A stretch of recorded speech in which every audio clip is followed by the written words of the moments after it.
Greetings, EXJW community, and for the JWs that are trying to figure out what their next steps on.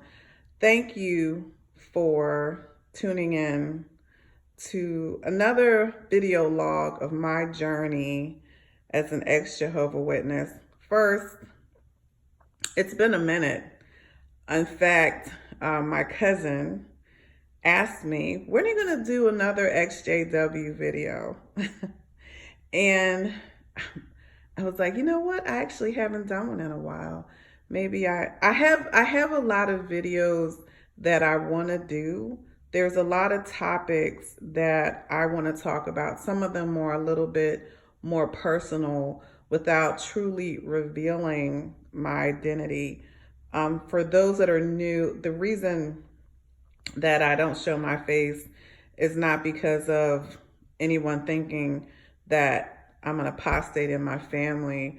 As I've shared before, I think in my Michael Jackson father video, I found out that some of my family actually found my video and have watched my video and know that I'm sharing information. I've also gotten some strange phone calls that are people that I know are Jehovah Witnesses that I grew up with. So they must have come across my video and looked me up and wanted to talk to me. So I really, really love the fact that things have changed since I left 25 years ago. So I've been out of this cult for a very long time. And when I left, there was no age of information. There wasn't YouTube. There wasn't much of an internet. There was an internet. It just wasn't commonly used. And most people didn't use it. And when I left, the Jehovah Witness organization was telling people not to use the internet, that it was a bad place. So I just have a high profile position, and I've gotten emails and I've gotten notes from people saying, well, what do you mean when you say high profile? So I actually just have a position that precludes me from showing my face, and that's pretty much all I can say. I mean, I've actually been on a few video chats when I've had time. I know there was a viewing party for the Leah Remini documentary when she had a focus on Jehovah Witnesses. And I was there, and I told people the region that I worked in. And once I said the region that I worked in, people figured out, oh, okay, we kind of get what you're doing. So I'll just leave it at that. But I know actually there've also been people that are in situations like me who would love to do videos but can't show their face. And it has nothing to do with being labeled an apostate. It has to do with, I don't want anything I say to affect my career. And because some people are in professions where you can't be on social media, you can't have videos, they have to be really careful about showing their identity. But I'm part of the anonymous XJW community, but I feel like the people that actually do watch my video are actually watching it because they're getting information, and that's, so they're not being distracted by other things. I also want to give a special shout out to some of the popular YouTubers that have reached out to me. One of my favorite, my cousin is a big fan of the XJW Critical Thinker, and I'm a huge fan.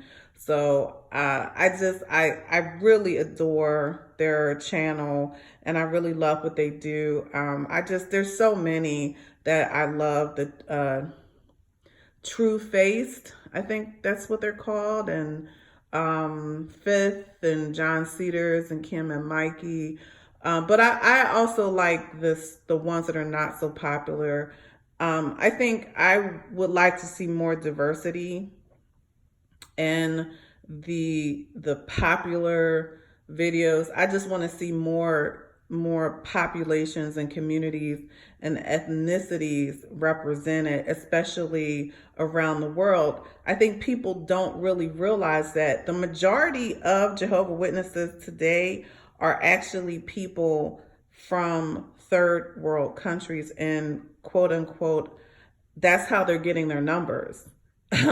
And I just think it's important for us to talk about the differences in the cultures and how those cultures actually interpret the Jehovah Witness community slightly different. Their interactions may be different.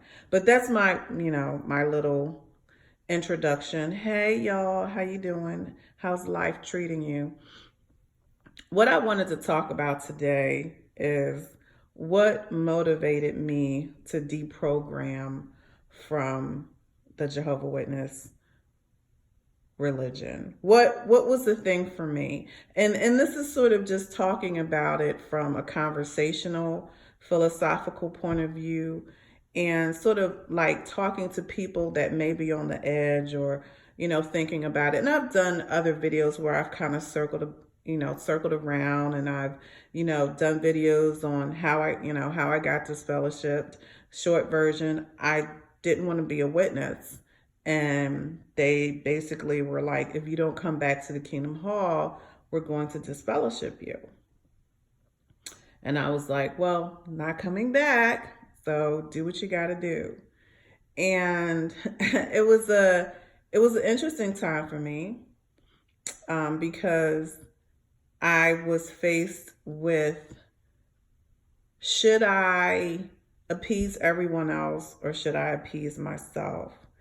And if you were brought up like I was, and I was a third generation Jehovah Witness, so this was like ingrained in my head. I was indoctrinated from the time I was born to follow this organization.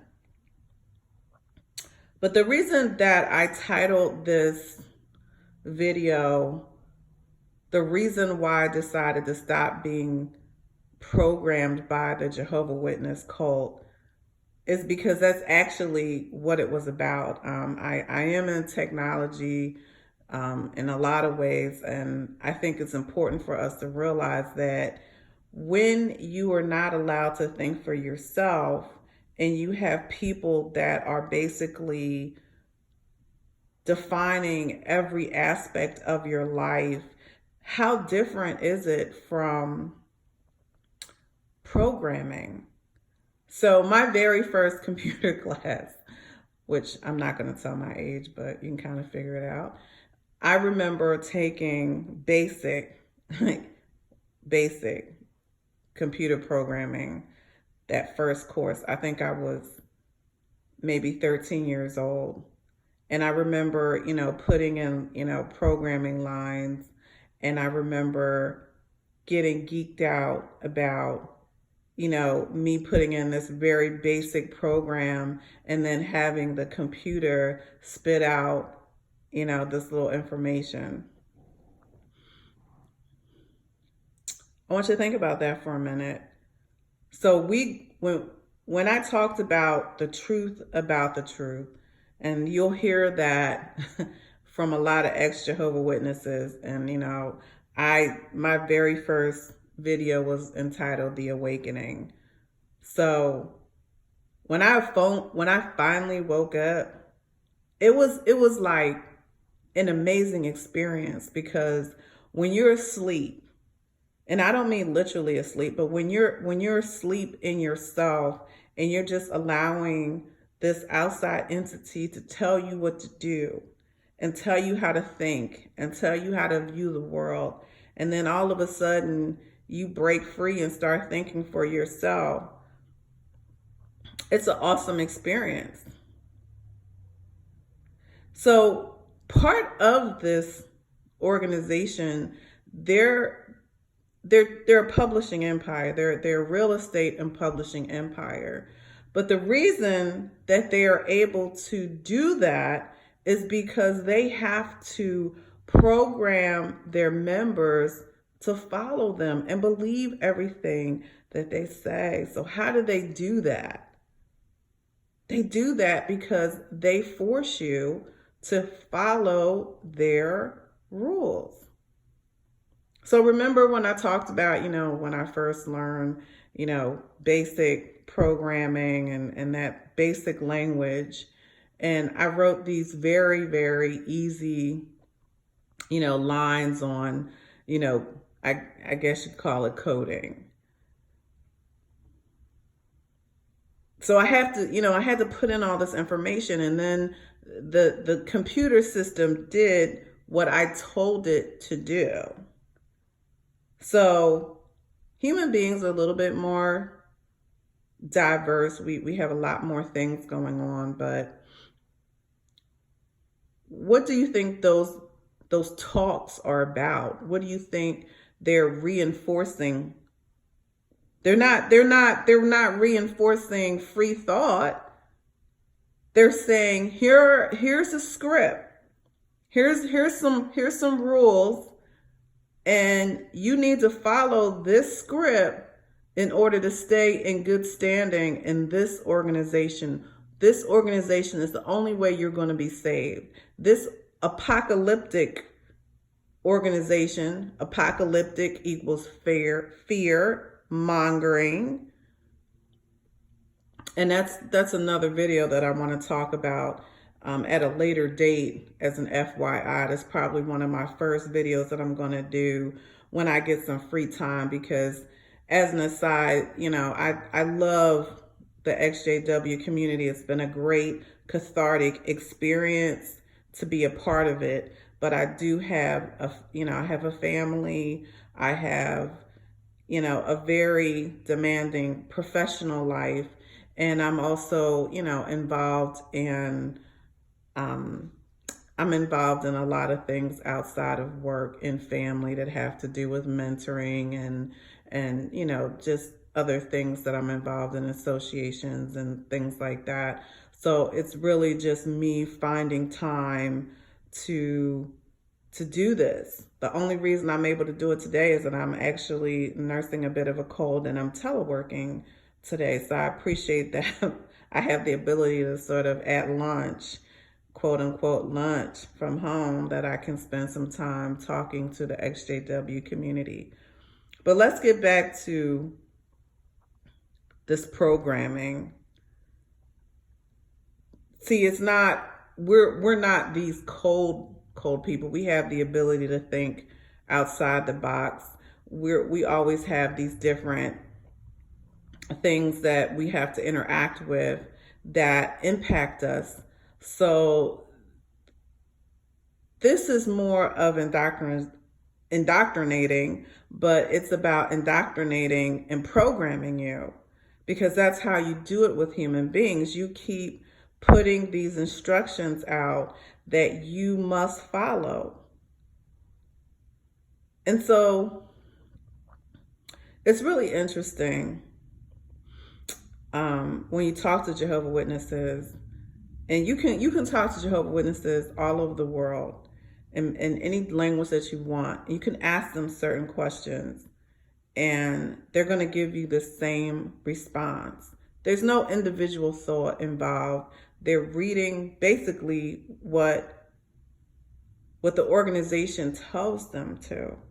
So in some instances, they just play an iPad video for you. So where's the individual thought in that? You're just being programmed to support this publishing and real estate empire. That's what you're being programmed to do. And what happens when you actually start asking questions?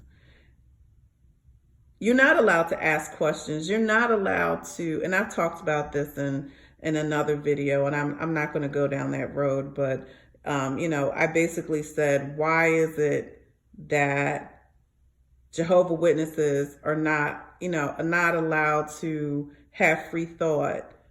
It's because they want to control your thinking. They want to control how you feel. So there's only one opinion that matters, and that's theirs. And see, I have a problem with that, because the world is a very diverse and multifaceted thing.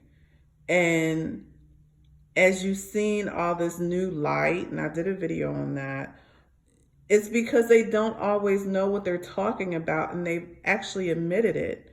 But a lot of that stuff comes about from many years of people behind the scenes that are in positions of authority fighting amongst themselves, and them getting lawsuits and having to change things. But the people that are the people in the congregation, they're not aware of those things. They just know that they get a new publication, it's going to change everything, and then all of a sudden you're speaking in another way. You're being programmed to think and believe something else. But I wanted to talk about my individual waking up, when I stopped wanting to be told how to think, when I stopped, and this is important, fearing my own thoughts. See, because another thing that they program you to believe in the Jehovah Witness cult is that your own thoughts are bad. But if they had it all figured out, they wouldn't have to keep having new light. They wouldn't have to keep making new publications. And I think what's very telling is that they view some of their own, not some, they view a good portion of their own publications as apostasy material, because they've changed their doctrines and their beliefs so much.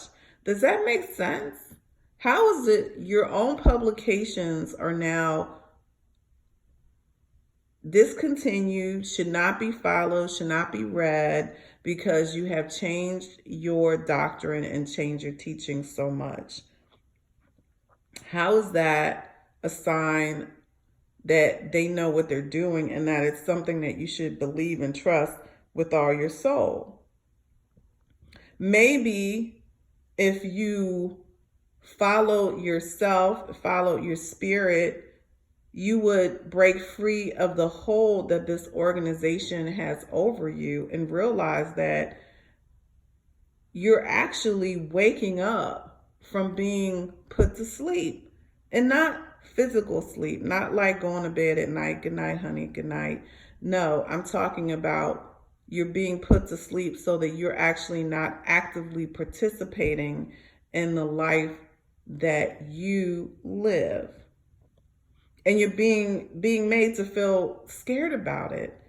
I shared in one of my videos when I was about 15 years old. And I remember like it was yesterday, sitting in my bed and basically scared to death, because it was the first time that I had allowed myself to ask the question, what if there is no Armageddon? What if they don't know what they're talking about? And it scared me so bad to even, like, I felt like such a horrible person for even questioning them. I can talk about it now, but oh my goodness, how programmed and indoctrinated was I?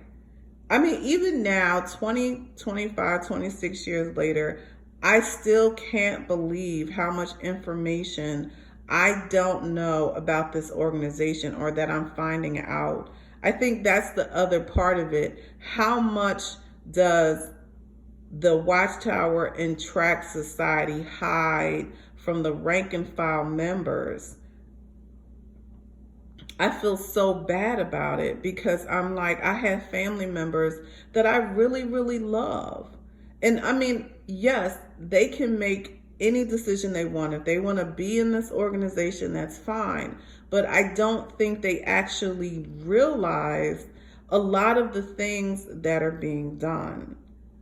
And that's why it's really, really important to allow yourself to break free of whatever program is being done. But I want to talk about when it really, really made sense to me, when I really started to wake up.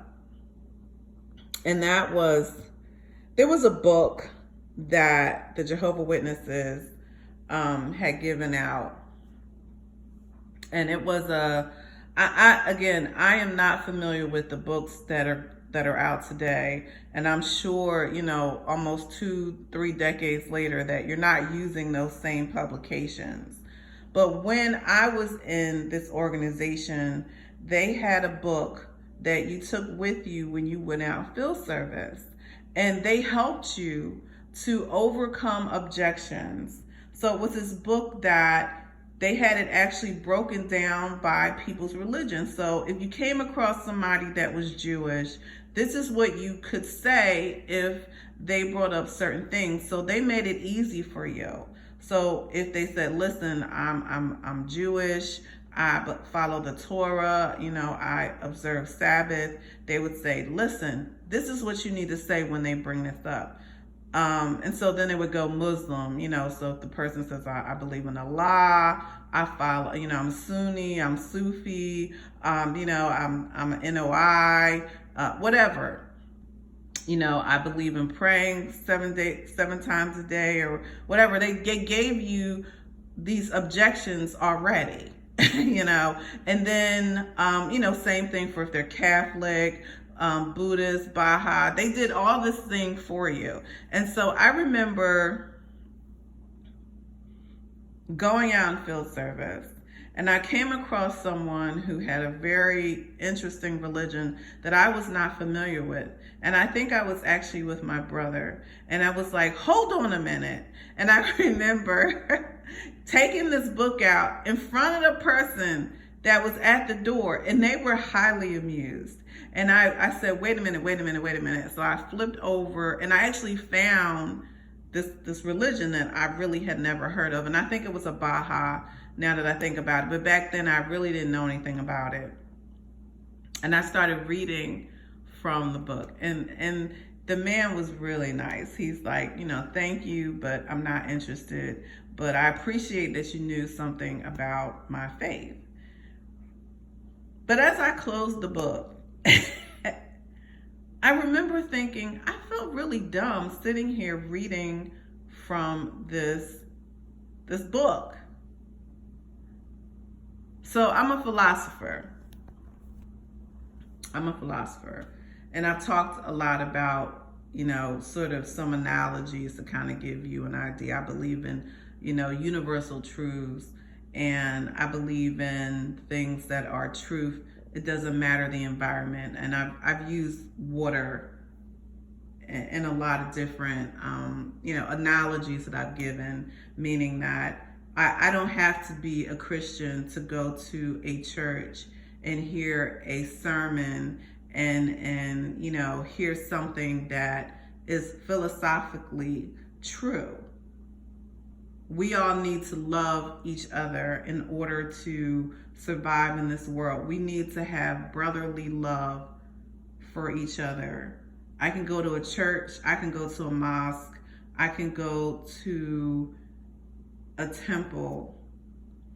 I can hear these things, and I can take that truth with me, and I can carry it with me wherever I go. See, I'm not constrained by the walls of religion. I'm actually open to the truths of the universe. And in that way, I have something in common with all human beings. So when I'm talking to people, do I need this book to program me down to what I say after someone makes a statement? Or can I find something foundationally truthful that we can have a conversation? And again, it wasn't that deep when I first started realizing I'm really being controlled here. I got the script, and I'm being programmed of when to give out this information. And I didn't like it. I wanted to be this free-flowing entity where I can control my inputs and my outputs. I'm sure all the technology people out there are having a good time with my conversation today. And I'm glad you joined me. Again, my lunch period is almost over. I got to get back to work. But I wanted to just kind of tell people a little bit about the process. This is more of a conversational, hey, the lights are still on here. I'll be coming to you very soon. Keep up the fight. We all are here to support each other.